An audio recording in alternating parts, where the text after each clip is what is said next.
Substance. Podcast stupéfiant. Bonjour à tous, bienvenue dans Substance. Julie Daché, dépression et champignons, épisode 2. Pour combattre la dépression, Julie s'est rendue en Jamaïque pour continuer ses expériences avec les champignons. Jusqu'à présent, elle n'a consommé que seule, chez elle, et des doses légères, plutôt légères. 6 grammes de truffes, c'est une dose qui n'est vraiment pas très importante. Mais elle a ce sentiment qu'une dose forte pourra l'aider à aller plus loin. Elle va nous raconter dans cet épisode les 3 expériences qu'elle a vécues dans ce centre en Jamaïque et les conséquences qu'elles ont eues. Réglez le son, mettez-vous bien et écoutez, vous êtes dans Substance.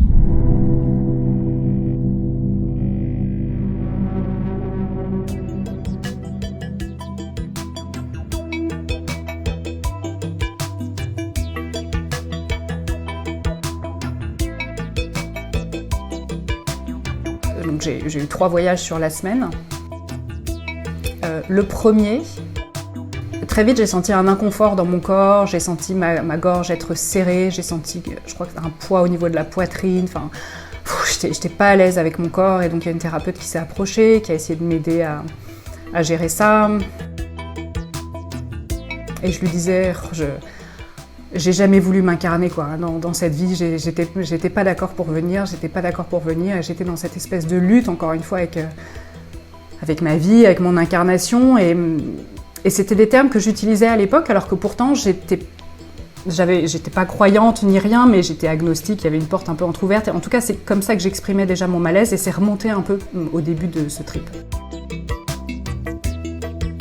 Et puis très vite, j'ai senti en fait que la souffrance que je portais, c'était pas juste ma souffrance.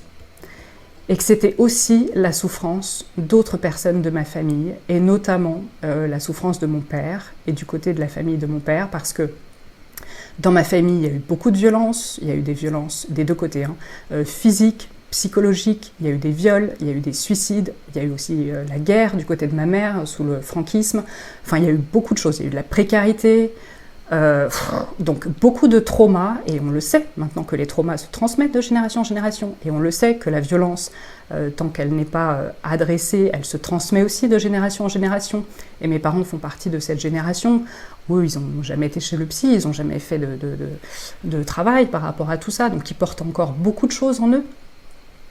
Et en fait, j'ai senti que tout ce que je portais en moi, ça n'était pas qu'à moi. Et je l'ai verbalisé rapidement à la thérapeute. Et elle m'a dit, est-ce que je peux te suggérer de mettre les mains dans la terre ?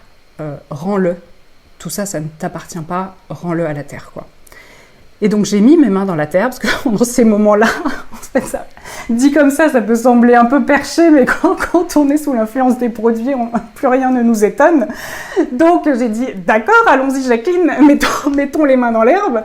Donc, j'ai mis mes mains dans l'herbe, et là, c'était fou, parce que c'était comme si un vortex d'énergie s'était ouvert, et j'ai senti physiquement comment je rendais des choses, en fait. Comment par mon corps, comme si mon corps était un canal, et par mon corps passait toute cette souffrance, tous ces trucs dégueulasses, là, toute cette négativité de ma famille. Mais ce jour-là, ça a été surtout du côté de mon père. Et donc, je tremblais, mon corps tremblait, se mettait dans des positions absurdes. Enfin, ça a été très, très, très physique comme trip. Et par mes mains, j'ai senti que je rendais tout un tas de trucs, quoi, comme si je vomissais, mais c'était pas ça, c'est passé autrement. Et donc, ça a été très, très fort. Et je sais pas combien de temps ça a duré, mais ça a été long. Et puis d'un seul coup, le vortex s'est refermé et je suis redescendue. Et la nuit était tombée, je ne l'avais pas vue et c'était la pleine lune. Et en fait, pendant ce trip, j'ai vraiment senti ce message de « c'est maintenant quoi ». Ta vie t'a amené ici. En fait, tu savais, pardon, il y a beaucoup de larmes là dans mon témoignage, mais c'est hyper fort. Tu savais en venant sur cette terre que ça faisait partie de ta mission. Et c'est maintenant, quoi. Et t'es venu aussi pour guérir, en fait. Guérir les traumatismes de ta famille. Et donc, t'étais d'accord. Et j'ai senti que c'était vraiment ici et maintenant, quoi. C'est pour ça que je dis aujourd'hui, je crois plus au hasard, parce que j'ai vraiment perçu ce truc de... C'était écrit, quoi. C'était écrit et t'as accepté d'avoir ce rôle-là, en fait, en venant sur cette terre, quoi. Donc ça a été hyper fort. Ça a été hyper fort et en ressortant de ce trip-là, j'étais vidée physiquement, vidée émotionnellement, parce que oui, j'ai sorti des trucs en fait. Ça a été fou. Et d'ailleurs, j'ai dormi comme une masse après ça. Ça a été absolument incroyable. Donc ça a été le premier voyage. Le deuxième, très rapidement, je suis arrivée un peu la fleur au fusil, en me disant, bah voilà, premier voyage, ça a été hyper fort, ça a été génial, j'ai sorti plein de trucs, j'ai guéri plein de trucs. Je me suis sentie très puissante aussi, les champignons m'ont dit, voilà, t'es une déesse en fait, t'es une guérisseuse, prends conscience de ta puissance, quoi. Et ça a été fou, et effectivement, je me suis sentie très très très puissante pendant le premier trip. Donc le deuxième, j'étais un peu en mode, facile les gars, tranquille, ça va être que du bonheur. Et là, bam, la claque dans ta gueule. Parce que le deuxième trip, en fait, les champignons m'ont obligée à faire face à mes idées suicidaires. Donc moi qui y allais en mode easy, en plus on avait augmenté la dose, donc j'ai pris 6 grammes de champignons séchés. Et là par contre, toute la première moitié du trip, j'avais toutes mes idées suicidaires qui sont remontées à la surface en boucle. En boucle. Et là, il n'y a rien d'autre à faire que de tenir bon, quoi. Et là, il n'y a aucune échappatoire parce que je ne pouvais pas aller me vider la tête en regardant la télé ou en allant courir. Donc il a fallu faire face et heureusement que j'ai été accompagnée par une thérapeute qui m'a aidée, ne serait-ce que par sa présence. Et la deuxième partie du trip, ça a été très différent parce que d'un seul coup, j'ai eu cette intuition qu'il fallait que je touche l'arbre qui était à côté de moi. Donc j'ai mis la main dessus et j'ai eu l'impression de recevoir l'énergie de la terre. Donc autant la veille, j'avais rendu beaucoup de choses, autant là, la deuxième partie de ce trip, j'ai reçu une espèce d'énergie. Et quand je suis redescendue, je me suis dit non mais ça va trop loin cette histoire, ça va trop loin, c'est n'importe quoi. Et cette deuxième partie du trip, je l'ai un peu mise de côté. Et d'ailleurs, en thérapie de groupe, j'en ai pas parlé, quoi. Je l'ai pas mentionné parce que j'avais un peu honte. Je me suis dit, mais ils vont vraiment se dire que je suis complètement perchée. Et il y a une thérapeute qui m'a prise à part le lendemain en off et qui m'a dit, mais Julie, pendant la deuxième partie de ton trip, ça va peut-être te sembler bizarre, mais j'ai eu l'impression, en fait, quand tu avais la main sur l'arbre, que tu recevais une forme d'énergie de la terre. Et là, je me suis dit, mais ok. Donc, je suis restée un peu bouche bée et je lui ai dit, bah oui, en fait, c'est exactement ce que j'ai ressenti, mais j'ai pas osé en parler parce que ça me semblait trop bizarre. Et j'ai dit, mais comment t'as vu, en fait? Elle me dit, oh non, mais moi, je vois ces choses-là et tout, je vois les énergies, machin. Je me suis dit, oh là là, ok. Et en y repensant, je me dis, mais c'est fou. Et sur le moment, waouh, ouais, en fait, je pense que nous, avec notre mentalité d'occidentaux, c'est très difficile de concevoir, mais en fait, il se passe des choses. Il se passe des choses, on ne comprend pas tout, on n'a pas besoin de tout comprendre, mais il se passe des choses. Et on parle d'énergie, je ne sais pas comment on pourrait en parler autrement, aujourd'hui c'est le mot qu'on utilise.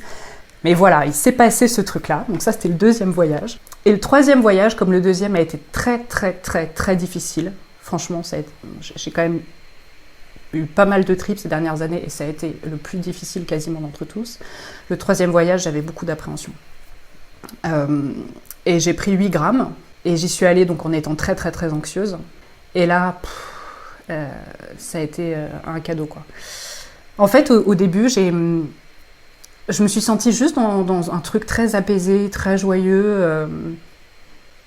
C'était pas encore de l'extase, mais j'en étais pas loin. C'était un truc très fort. Et j'ai reconnecté avec un souvenir d'enfance, très positif, où voilà, je me suis revue jouer dans une piscine pendant des heures. J'adorais être dans l'eau, gamine, et vraiment, j'y étais, quoi. C'est comme si à nouveau, j'étais cet enfant qui jouait dans la piscine. C'était de la joie pure, quoi. C'était avec cette innocence de l'enfance. C'était hyper beau. Et puis, j'ai commencé à sentir dans mon corps comme une espèce d'énergie. Encore une fois, je dis ça, mais à défaut d'avoir un autre mot, qui m'a gonflé de l'intérieur comme un ballon d'hélium. Un truc magnifique d'amour, de lumière, d'extase. Et j'avais presque même du mal à respirer tellement c'était incroyable et ça me gonflait de l'intérieur, quoi. Et d'un seul coup, je me suis dit... Enfin, c'est pas que je me suis dit, mais je me suis sentie être en contact avec Dieu.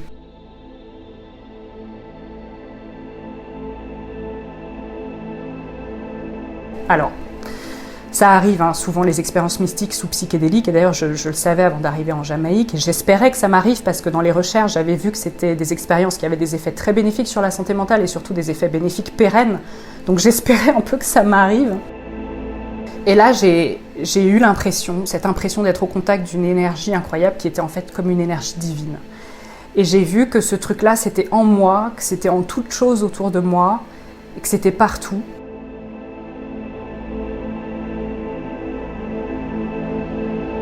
Et c'était un truc magnifique et incroyable. Et cette énergie m'a parlé et m'a dit demande, demande et tu recevras. À plusieurs reprises, comme un mantra, demande, demande et tu recevras. Et j'ai dit ok, je voudrais être riche. Et en fait, j'ai dit ça, alors je précise, non pas dans une logique d'accumulation de biens matériels et en me disant, voilà, je vais m'acheter un jet privé, faire le tour du monde, mais parce qu'en fait, comme j'ai toujours eu ce rapport au travail très compliqué, j'ai souvent eu peur de me retrouver dans la précarité, de ne pas pouvoir subvenir à mes besoins, etc. Je pense qu'il y a cette angoisse qui est remontée à la surface. Et c'était vraiment dans l'état d'esprit de, ok, en fait, je veux vraiment être à l'abri du besoin et ne plus me stresser par rapport à ça. Et j'ai senti comme un genre de rire, un truc un peu facétieux de... Mais attends, t'es en contact avec moi et c'est ça que tu me demandes. Et je me suis dit, ouais, c'est vrai que c'est un peu ridicule. Donc j'ai dit, non, attends, surtout ce que je veux, c'est la paix, quoi. Je veux la paix pour moi et pour les gens autour de moi, je veux la paix. Et j'ai entendu, ok. Et donc ça a été hyper fort et hyper beau. Et j'ai perçu aussi, et ça a été une grande, grande leçon, la perfection de la vie. On m'a dit en fait que tout était parfait. Et c'était un peu genre, en fait, arrête de te prendre la tête. Tu n'es qu'une petite humaine, tu ne comprends rien à ce qui se passe. ça te dépasse, voilà. Mais sache que tout est parfait. Et même les guerres, et même la maladie, et même des choses que vous, humains, vous qualifieriez de négatives. Genre, j'ai compris que ce concept du positif et du négatif, sur un autre plan, ça n'existe pas, en fait, cette binarité. Parce que tout est opportunité d'apprentissage et tout est opportunité d'évolution. Et donc, en fait, tout est juste. Et j'ai vu que même moi, mes années de dépression et de galère, c'était juste aussi. Parce que ça m'avait amené jusqu'ici, en cet instant, pour vivre tout ça, quoi. Et que donc, en fait, c'était aussi, d'une certaine manière, un cadeau. Et ce qui a été fou, c'est que comme j'étais en pleine nature, et que ce jour-là, j'étais vraiment dans une extase mystique incroyable, j'ai vu aussi la beauté et la perfection de la nature. Donc, j'ai vu... la couleur des feuilles, la perfection des arbres. Et j'étais dans une posture absurde, parce que mon corps faisait des trucs très bizarres. Et à un moment donné, je me suis retrouvée dans une espèce de posture de l'enfant, mais le haut de la tête contre le sol, donc j'avais la tête à l'envers, et donc je voyais les arbres par en dessous. Et je me disais, c'est ouf, en fait, j'ai jamais vu de ma vie un arbre par en dessous. Et genre, c'est trop beau de voir un arbre par en dessous comme ça. Et donc, je me marrais en me disant, mais... En fait, il y a ce parallèle où les champignons, à la fois, m'apportent cette nouvelle vision de la vie, ce nouveau concept de la vie, en mode la vie est parfaite et la vie est belle, et en même temps, cette nouvelle vision aussi de tout ce qui m'entoure, de façon très concrète, parce que j'avais la tête en bas et je voyais tout, du coup, avec une autre perspective. Donc, c'était une autre perspective physique, et c'était une autre perspective sur la vie aussi, d'un point de vue conceptuel. Donc, j'ai trouvé ça hyper rigolo, ce parallèle entre les deux. Et ça a été vraiment une expérience mystique très, très, très, très, très forte. Et en fait, quand je suis redescendue, ce jour-là, il n'y a aucun thérapeute qui m'a approchée. Je pense qu'ils ont très bien compris ce qui était en train de se passer, donc ils m'ont laissé vivre mon truc toute seule. Et quand je suis redescendue, il y en a un qui est venu me voir en me disant « Alors, comment ça va ?» Et je lui ai dit « Écoute, j'ai rencontré Dieu !» Et il m'a dit je suis trop contente pour toi, Julie, et tout. Et je lui ai dit « Mais ma vie ne sera plus jamais la même. » Et il a hoché la tête comme ça, et lui aussi a été hyper ému, quoi. Et donc c'était trop chouette. Ça a été vraiment, vraiment un cadeau. Un très très beau cadeau.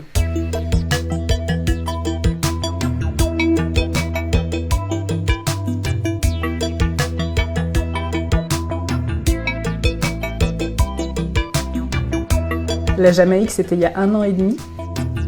Et depuis, je vais très très bien. Alors, j'ai jamais été aussi bien de ma vie. Je suis hyper apaisée, je suis hyper épanouie, je me sens ancrée, stable. Et autant avant, comme je le disais, je voyais tout au travers d'un prisme négatif, autant maintenant, je vois tout au travers d'un prisme positif. Donc, je suis devenue hyper optimiste. Pour donner un exemple, j'ai fêté mes 39 ans récemment.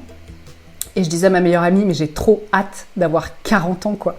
Et j'ai trop hâte de voir ce que la vie me réserve, et j'ai trop hâte de vieillir, en fait. Je trouve que c'est génial, c'est magnifique.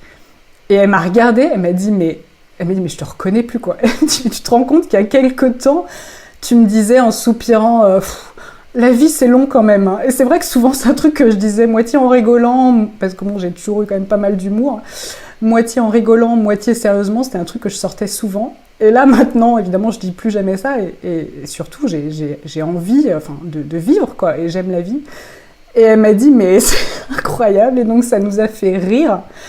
Et c'est vrai que pour ma santé mentale, ça a tout changé, quoi. Et donc, vu que ça a tout changé pour ma santé mentale et que je suis beaucoup plus équilibrée, ça m'a permis de changer aussi mon rapport au travail. Et je bosse plus comme une malade comme je pouvais le faire auparavant.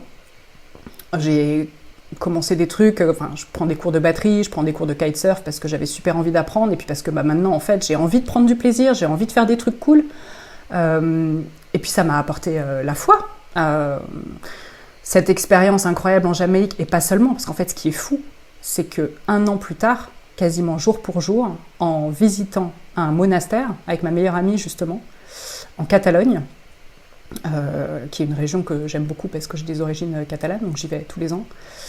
J'ai revécu une expérience mystique similaire, moins intense mais tout à fait similaire, en étant sobre. Juste, je me suis assise sur un des bancs au monastère, pendant qu'elle visitait, etc. Et j'ai mis mes mains sur le banc et d'un seul coup j'ai senti à nouveau cette énergie incroyable me remplir de l'intérieur.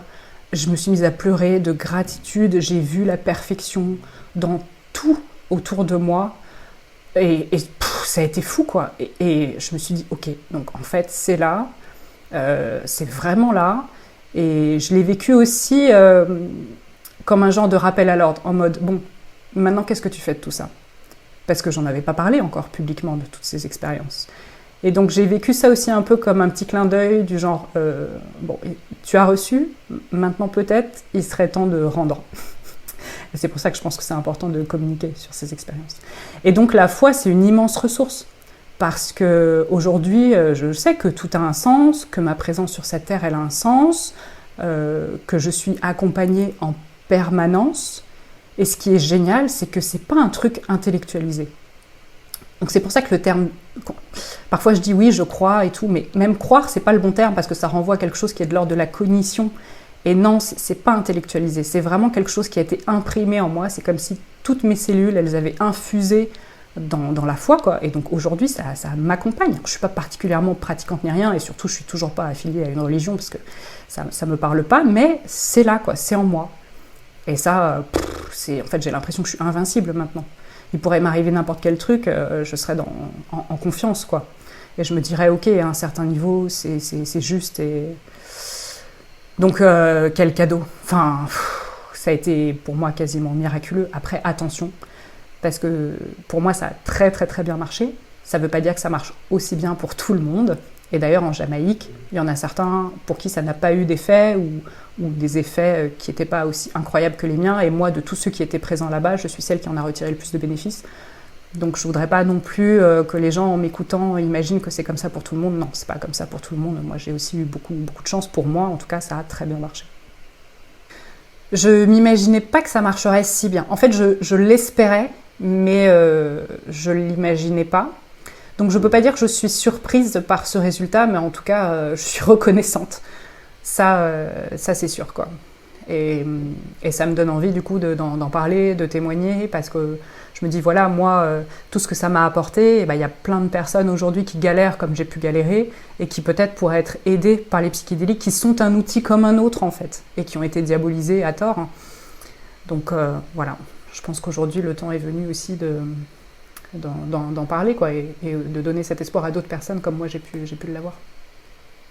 J'en ai parlé, alors en revenant dès le début, dès les premières prises, j'en ai parlé à ma meilleure amie, en plus qui est psychologue en addictologie, donc c'était intéressant parce que moi, connaissant très mal les substances et tout, j'avais aussi des a priori, des préjugés, enfin bref, donc j'en ai parlé avec elle.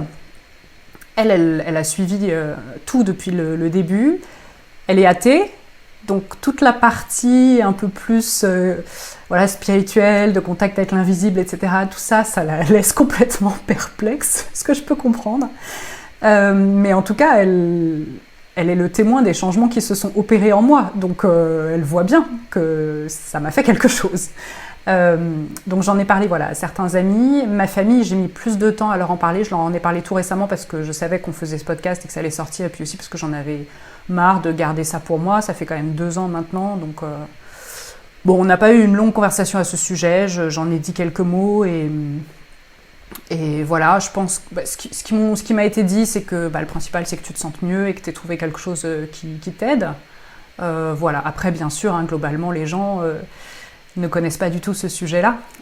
Donc c'est ça aussi qui est compliqué, c'est qu'en parler, ça veut dire faire beaucoup de pédagogie, rassurer. Et j'avoue que j'ai pas toujours le courage ni l'envie de faire ça. Et c'est aussi beaucoup ce que j'ai connu avec l'autisme, parce que je peux pas juste dire je suis autiste.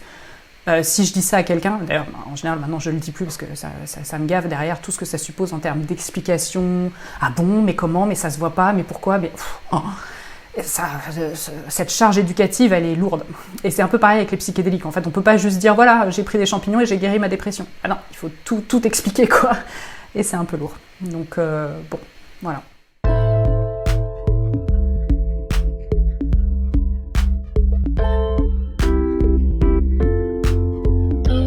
Je crois que ce qui me manque aujourd'hui, c'est une communauté de gens avec qui me réunir de temps en temps, et voilà, de gens qui, comme moi, ont la foi, sans pour autant être affiliés à une religion, avec qui on pourrait se voir pour en discuter, ou je sais pas, ou pour avoir des pratiques, je sais pas trop lesquelles du coup, mais qui nous reconnecteraient à ça ensemble. Ça, c'est vrai que ça me manque. Donc, le livre que j'écris en ce moment sur la spiritualité, c'est de la vulgarisation scientifique et en même temps ce sont des témoignages de personnes, donc ça me permet d'aller interviewer des personnes qui ont la foi, qu'elles soient ou non affiliées à une religion, donc c'est chouette parce que du coup c'est un bon prétexte pour aller à la rencontre de personnes qui elles aussi sont connectées, donc ça me fait du bien, mais j'aimerais aller plus loin, et ça c'est vrai que ça me manque. Et j'ai une amie qui est Baha'i, une foi que je ne connaissais pas, donc c'est une religion, et j'aime bien certains textes de la foi Baha'i, et j'aime bien elle, comment elle vit sa foi. Donc là, je lui ai demandé si elle voulait bien organiser une petite réunion avec d'autres personnes qu'elle connaît, qui sont croyantes aussi, et pour que je puisse venir et qu'on puisse ensemble passer une soirée, pourquoi pas, lire des textes. Et ça serait chouette, quoi. J'espère que ça va pouvoir se faire.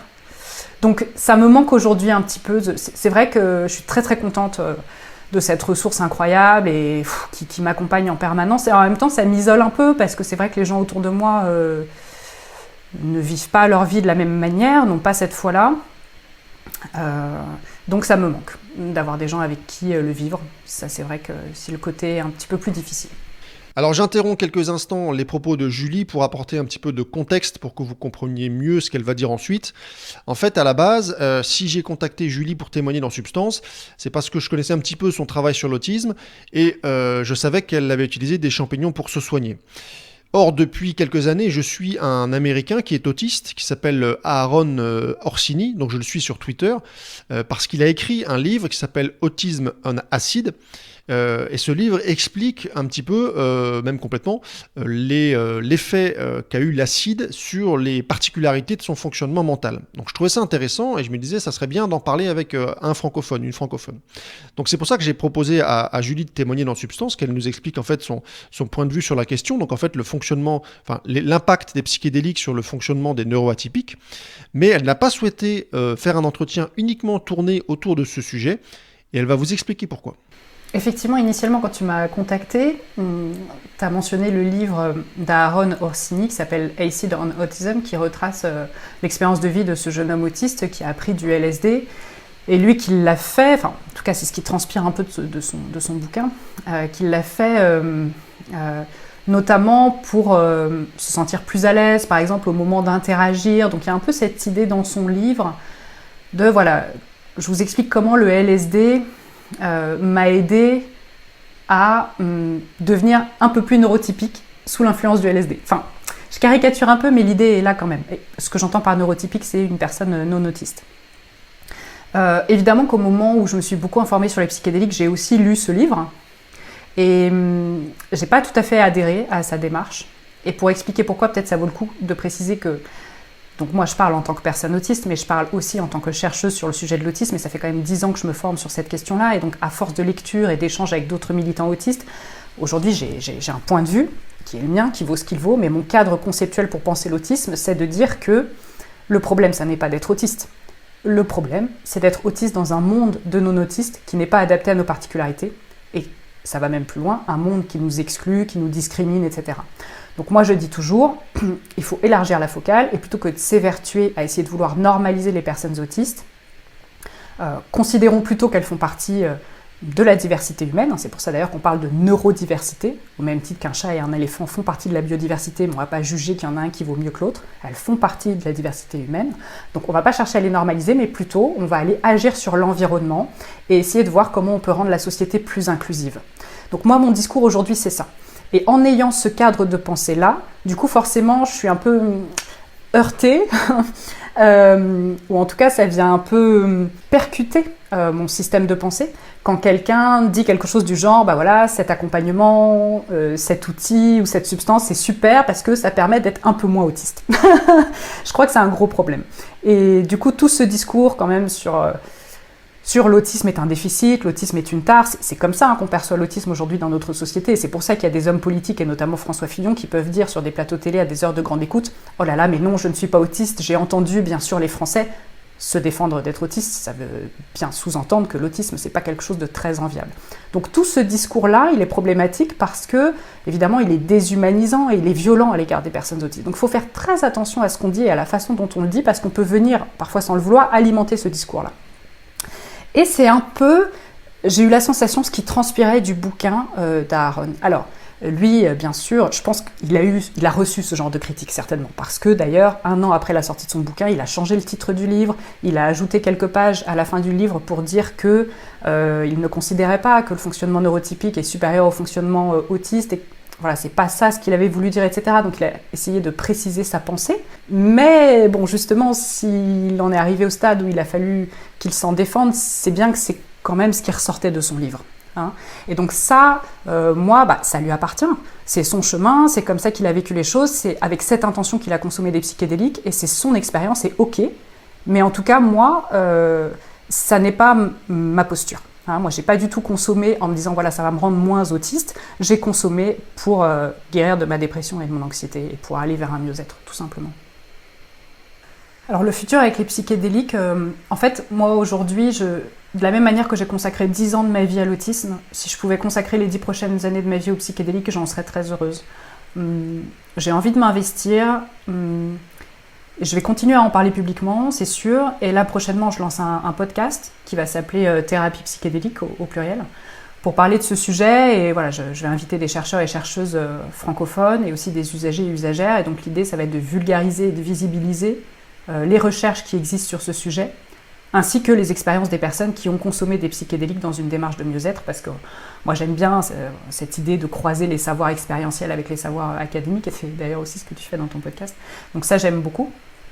Donc je vais lancer ce podcast-là, et il y a une BD aussi sur ce sujet. Voilà, je vais raconter mon histoire qui va sortir aux éditions Glénat. C'est pas pour tout de suite, ça va sortir en 2027, mais c'est encore une autre pierre à l'édifice. Et là, comme je te le disais, j'écris aussi un livre sur la spiritualité et sur toutes les recherches qui existent sur la spiritualité. Donc vraiment, c'est devenu un petit peu mon nouveau cheval de bataille.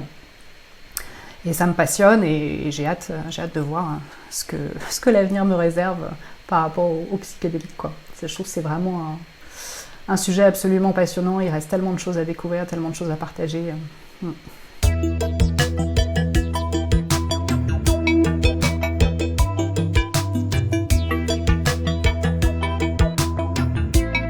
Témoigner sous mon propre nom, c'est très important pour moi, parce que de la même manière que ces 10 dernières années, je me suis jamais cachée d'être autiste. J'ai parlé ouvertement de mon diagnostic parce que j'estimais qu'il n'y avait aucune honte à avoir.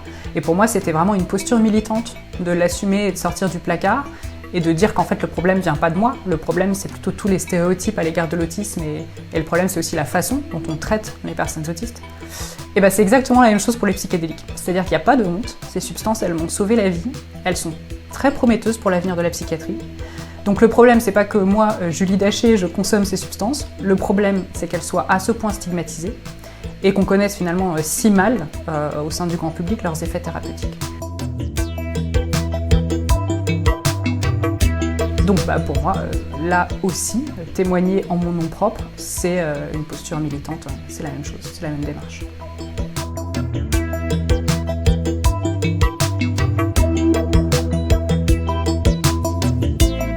Une sorte de coming out psychédélique que je trouve courageux et intéressant. On sait qu'aujourd'hui, l'usage de psychédéliques se diffuse de plus en plus dans la société occidentale. On sait qu'il y a des gens qui veulent en prendre maintenant, alors qu'ils s'y intéressaient pas du tout il y a 10-15 ans. Il y a une normalisation qui est à l'œuvre. Et avec cette normalisation, cette question va se poser de plus en plus. C'est-à-dire, est-ce qu'on peut aujourd'hui assumer publiquement sa consommation de psychédéliques sans risquer d'être décrédibilisé, notamment professionnellement? Je pense que c'est une question qui va se poser de plus en plus pour les consommateurs. Voilà, n'oubliez pas que vous pouvez soutenir désormais financièrement le podcast grâce à une page Tipeee que j'ai ouverte et dont vous trouverez le lien en description. Le prochain épisode arrive très vite. D'ici là, portez-vous bien.